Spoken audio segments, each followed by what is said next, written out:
मेरे पड़ोस में एक परिवार रहता है जिसमें एक अंकल और एक आंटी और उनका लड़का है। अंकल बीएसएनएल में काम करते हैं और आंटी घर पर ही रहती है। उनका लड़का 10वीं में पढ़ता है।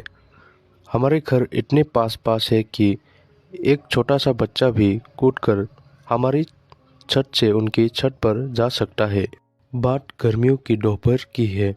जब बाहर गर्म और तेज हवा चलने लगी, आंटी जल्दी से ऊपर आ गई और सुखाए हुए कपड़े वापस नीचे ले जाने लगी ताकि कहीं ऐसा ना हो कि कपड़े उड़ जाए। पर आंटी ने जब देखा कि उनकी पैंटी उड़कर हमारे घर में आ गिरी है, उन्होंने ऊपर से ही मेरी मम्मी को आवाज़ लगाई। क्योंकि मम्मी उस वक्त खाना बना रही थी, इसलिए उन्होंने मुझे कहा कि मैं ऊपर जाके देखूं कि आंटी क्यों बुला रही है। जैसे ही मैं ऊपर गया, मुझे आंटी की पैंटी दिख गई और मैं जैसे ही आंटी के पास पहुंचा, मैंने उस पैंटी के ऊपर पैर रख दिया और आंटी से अनजान बनकर पूछने लगा, आंटी क्या बात है, आपने आवाज़ क्यों लगाई? आंटी अब फंस चुकी थी। वो बोली, बेटा मेरा एक कपड़ा तुम्हारी छत पर गिर गया है, ज़रा लौटा दो। मैंने कहा, कौन सा कपड़ा आंटी जी? तो वो बोली कि गलती से वो कपड़ा मेरे पैर के नीचे आ गया है। मैंने गलती होने का नाटक किया और बोल पड़ा, सॉरी आंटी जी, मुझे तो दिखाई नहीं कि आपकी पैंटी यहाँ पर गिरी है। मैंने पैंटी उठाई और उसे ठीक करने लगा तो आंटी बोली, यह क्या कर रहे हो, ऐसे ही दे दो जल्दी से। मैंने कहा, कोई बात नहीं आंटी जी, ठीक कर देता हूँ, मेरे से गलती हो गई। आंटी को जानते हुए देर ना लगी कि मेरे मन में क्या है, तो आंटी ने कहा, कपड़े ठीक करने का इतना ही शौक है तो मेरे घर आ जा, वहाँ बहुत बड़ा ढेर है, फिर मन भर के सफाई कर लेना। मैंने कहा, मुझे कपड़े धोने नहीं आते, मैं तो बस छोटे कपड़े ही धोया करता हूँ। आंटी ने कहा, छोटे कपड़े ही धो देना, मेरी बहुत मदद हो जाएगी। मैंने कहा, क्या सचमुच आ जाऊँ? तो आंटी ने कहा, अभी आ जा। मैं नीचे आया और मम्मी से बोला कि आंटी का केबल ख़राब है। उन्होंने मुझे कहा कि मैं ज़रा देख लूँ, क्या पता ठीक हो जाए। मम्मी को बताकर मैं आंटी के घर चला गया। आंटी ने बिना दुपट्टे के सूट पहना हुआ था और उसकी के दो टुकड़े अलग अलग दिख रहे थे।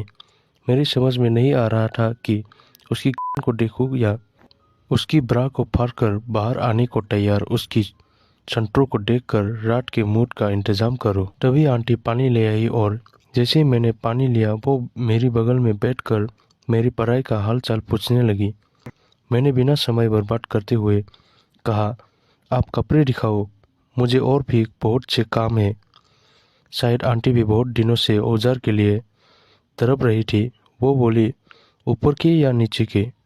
मैंने कहा, मैं दोनों काम कर लूँगा। आंटी ने उसी वक्त अपना कमीज उतार दिया और उनकी ब्रा से बाहर निकलते संतरों को देखकर मेरा तो औजार खड़ा हो गया। आंटी ने मेरा हाथ पकड़कर अपने बक्स पर रख दिया। मैंने कहा, आंटी आपकी संतरों का आकार क्या है? तो आंटी बोली, तुझे कितना लगता है? मैंने तुक्का मार दिया, आंटी 40। आंटी बोली, लगता है काफ़ी लड़कियां पेल चुका है तू कॉलेज में, तूने तो एकदम सही साइज पहचान लिया। तो मैंने कहा, आंटी जब रात को कई बार आप कपड़े सुखा के चली जाती हो सोने, तो मैं चुपचाप छत पर जाकर आपकी ब्रा और पैंटी का नंबर देखता था और आपकी पैंटी को ले जाकर उसमें मूत मारता था।